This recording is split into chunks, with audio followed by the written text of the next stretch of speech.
Agar siz yoki oilangiz yaqinda 1 ming 5 ming so'm miqdorida yordam puli, kompensatsiya, ijtimoiy to'lov yoki bir martalik mablag' olgan bo'lsangiz, bugungi ma'lumotni oxirigacha eshitishingiz juda muhim. Chunki gap faqat pul tushgani haqida emas, balki undan keyin nimalar bo'lishi, kimlar yana tekshiruvdan o'tishi, kimlarda qo'shimcha imkoniyat paydo bo'lishi va kimlar hujjat masalasida muammoga duch kelishi mumkinligi haqida ketmoqda. Men bu mavzuni oddiy tilda aniq misollar bilan tushuntirib beraman. Kanalga hoziroq obuna bo'ling, like bosib qo'ying. Chunki bunday xabarlar ko'pchilikka vaqtida yetib bormasa, odamlar o'z haqini bilmay qoladi yoki keraksiz xavotirga tushib qoladi. Oldin qanday edi? Ko'pchilik fuqarolar ijtimoiy yordam yoki bir martalik to'lov olgandan keyin ish tugadi deb o'ylardi. Ya'ni karta hisobiga 1 ming 500 ming so'm tushdi. Odam pulni ishlatdi. Keyin esa boshqa hech narsa bo'lmaydi deb hisoblaydi. Aslida amaliyotda bunday emas. Har qanday ijtimoiy to'lov, yordam, kompensatsiya yoki davlat tomonidan ajratiladigan mablag' ma'lum mezonlar asosida beriladi. Bu mezonlar oilaning daromadi, tarkibi, bandlik holati, nogironlik, farzandlar soni, yashash joyi, mulk va transport vositasi bor yo'qligi, bank hisoblari hamda boshqa ma'lumotlar orqali tekshiriladi. Hozir esa eng muhim o'zgarish shundaki, ma'lumotlar ko'proq elektron bazalar orqali solishtirilmoqda. Avvalgidek faqat mahalla yoki bitta idora bergan ma'lumot bilan cheklanib qolinmaydi. Masalan, fuqaro arizada daromadim yo'q deb ko'rsatgan bo'lsa, lekin soliq bazasida o doimiy ish haqi olayotgani ko'rinsa, bu albatta savol tug'diradi.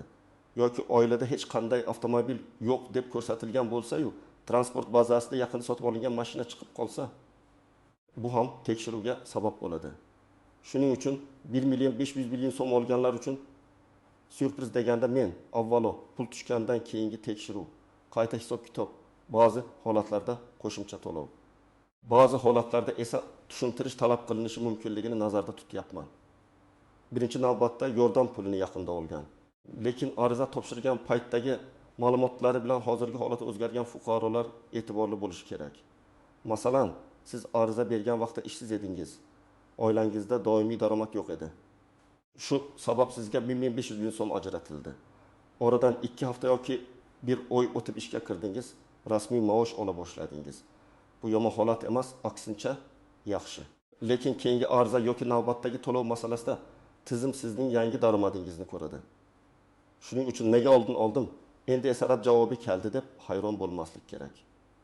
Sababi shunchaki sharoit o'zgargan bo'lishi mumkin. Ikkinchi toifa oilaviy tarkibida o'zgarish bo'lganlar.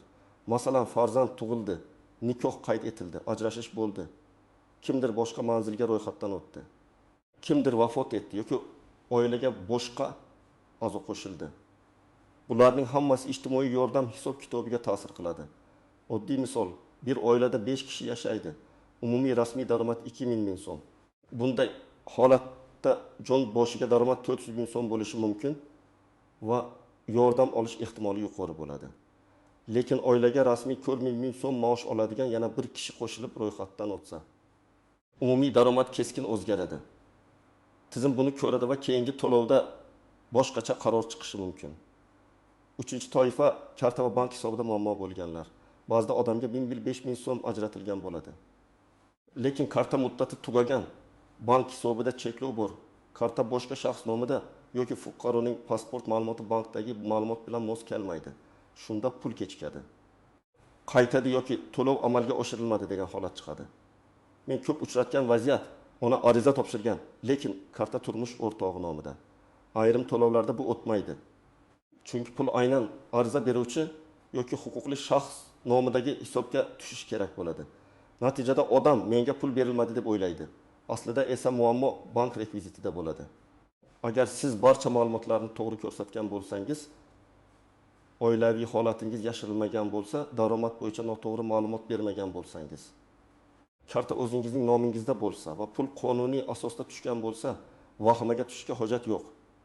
Tekshiruv bo'lsa ham bu sizdan pulni darhol qaytarib olishadi degani emas. Ko'pchilik tekshiruv so'zini eshitishi bilan qo'rqadi.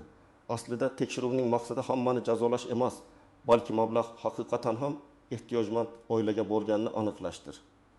Masalan, sizning oilangizda 3 nafar farzand bor. turmush o'rtog'ingiz vaqtincha ishsiz. Siz esa parvarish sabab ishlamayapsiz.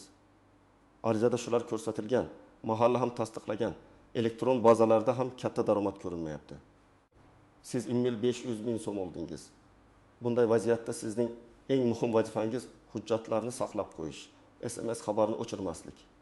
Bankdan to'lov tushganini ko'rsatuvchi ma'lumotni kerak bo'lsa chiqarib olish va keyingi murojaatlarda bir xil ma'lumot berishdir. Yana bir misol.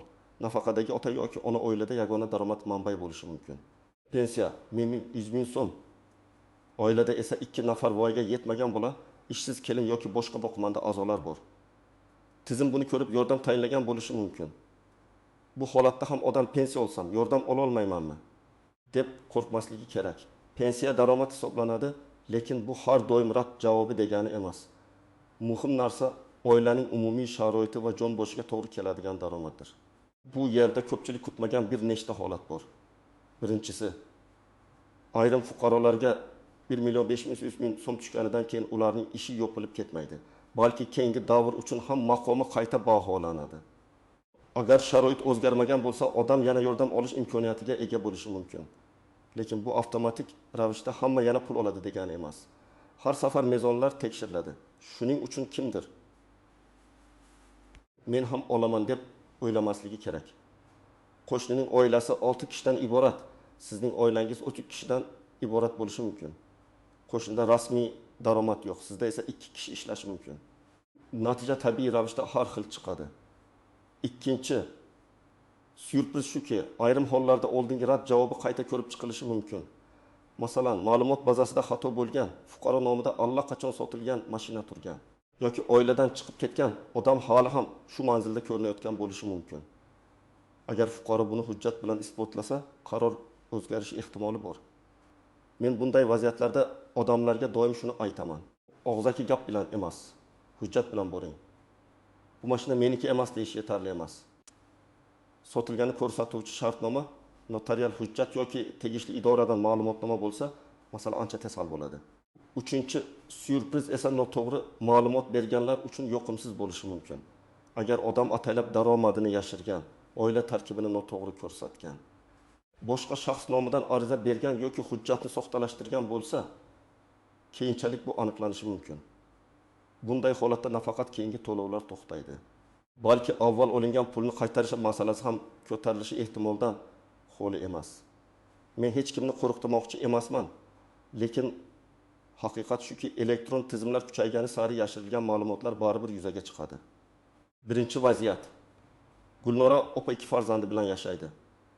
Turmush o'rtog'i chet elda, lekin rasmiy pul jo'natmalari doimiy emas. Ariza vaqtida oilaning rasmiy daromadi juda past bo'lgan. Unga 1500 ming so'm tushdi. Keyin u qo'rqib qoldi. Erim bir marta 2000 ming so'm yuborgan edi. Endi muammo bo'lmaydimi? Bu yerda muhim farq bor.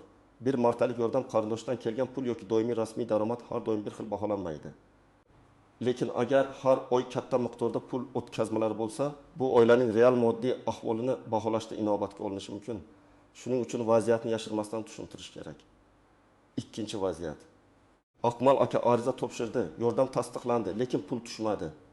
Tekshirsa, karta muddati tugagan. U bankka borib kartani yangiladi, rekvizitni to'g'riladi, keyin to'lov qayta yo'naltirildi. Bu yerda odam davlat bermadi deb xafa bo'lishdan oldin texnik sabablarni tekshirish kerak. Telefon raqam, karta, pasport, bank hisob raqami bir-biriga mos bo'lishi kerak. Uchinchi vaziyat. Mohira opa 1500 ming so'm oldi. Keyin mahalladan hujjatlaringizni yangilab keling deyishdi. U buni yomon xabar deb o'yladi. Aslida farzandining tug'ilganlik guvohnomasida ma'lumot yangilanishi kerak bo'lgan. Shuningdek, yashash manzili bo'yicha aniqlik kiritish so'ralgan. Hujjatlar to'g'rilangach muammo bo'lmadi. Demak, hujjat so'rash har doim rad etish yoki pulni qaytarish degani emas. Ba'zan bu oddiy aniqlashtirish bo'ladi. To'rtinchi vaziyat. Bir oilada er rasmiy 500 ming so'm maosh oladi. Xotin esa arizada daromad yo'q deb ko'rsatadi. Keyin 1500 ming so'm tushgan bo'lsa ham qayta tekshiruvda erning maoshi chiqadi. Bu holatda savol tug'iladi. Oila haqiqatan ehtiyojmandmi yoki yo'qmi? Agar oilada og'ir kasallik, kredit bosimi, nogiron farzand, katta xarajatlar bo'lsa, bular alohida ko'rib chiqilishi mumkin. lekin daromadni yashirish baribir noto'g'ri yo'l. Eng ko'p uchraydigan nozik masala ro'yxatdan o'tgan manzil bilan amalda yashash joyining farq qilishi. Masalan, odam Toshkent viloyatida ro'yxatda, lekin Toshkent shahrida ijarada yashaydi. Ariza topshirganda qaysi hudud orqali ko'rib chiqiladi? Oila tarkibi qayerda shakllanadi? Mahalla qaysi manzildan ma'lumot beradi? Mana shu savollar muhim. Agar siz bir joyda ro'yxatda, boshqa joyda yashasangiz, ijara shartnomasi, vaqtincha ro'yxat yoki mahalla tomonidan berilgan tasdiq kerak bo'lishi mumkin. Aks holda tizim sizni boshqa oila tarkibida ko'rsatib yuborishi mumkin. Yana bir nozik jihat mulk masalasi. Odam nomida uy yoki mashina bo'lishi har doim ham u boy degani emas. Masalan, eski ishlamaydigan avtomobil nomida qolib ketgan bo'lishi mumkin. Yoki uy nomida, lekin u yerda hech kishi yashaydi. Ammo tizim mulkni ko'radi va savol beradi. Shuning uchun agar mulk bor, lekin real daromad keltirmasa, buni tushuntiruvchi hujjatlar kerak bo'ladi. Eski avtomobil utilizatsiya qilinganmi, sotilganmi, garovdami? Foydalanilmayaptimi? Bularni og'zaki emas, rasmiy ma'lumot bilan ko'rsatgan ma'qul. Bank kreditlari ham alohida mavzu. Ba'zi odamlar kreditim bor, demak menga albatta yordam berishadi deb o'ylaydi. Kredit oilaning xarajatini ko'rsatishi mumkin, lekin har doim ham yordam tayinlashda asosiy mezon bo'lavermaydi. Aksincha, ayrim holatlarda katta kredit olish uchun oldin daromad ko'rsatilgan bo'ladi. Tizim esa shuni ko'rib, agar daromadingiz bo'lmasa, katta kreditni qanday oldingiz degan savol tug'dirishi mumkin. Demak, kredit borligi avtomatik imtiyoz emas. Yana bir muhim masala telefon orqali keladigan xabarlar. Sizga 1500 ming so'm qo'shimcha pul chiqdi. Karta raqamingizni yuboring. Tasdiqlash uchun SMS kodni ayting. Pulni yechish uchun komissiya to'lang degan gaplarga ishonmang. Davlat to'lovlari yoki rasmiy yordamlar uchun sizdan SMS kod so'ralmaydi. Karta paroli, PIN kod, SMS tasdiqlash kodi hech kimga aytilmaydi. Firibgarlar aynan shunday xabarlar paytida faollashadi. Chunki odamlar pul kutayotganini biladi va shoshadi. Endi eng kerakli qismga o'tamiz. Agar siz 1 million 500 ming so'm olgan bo'lsangiz yoki olishni kutayotgan bo'lsangiz, birinchi qadam pul qaysi asosda tushganini aniqlang. Bank SMS'da faqat summa ko'rinadi, lekin sabab ko'rinmasligi mumkin. Shuning uchun mahallaga, ijtimoiy himoya bo'limiga yoki tegishli tashkilotga murojaat qilib, to'lov turi, davri va qaror asosini so'rang. Menga pul tushdi. Bu nima deb emas, aniq savol bering. Ushbu 1 500 ming so'm qaysi dastur bo'yicha, qaysi muddat uchun, keyingi davrda qayta arza kerakmi?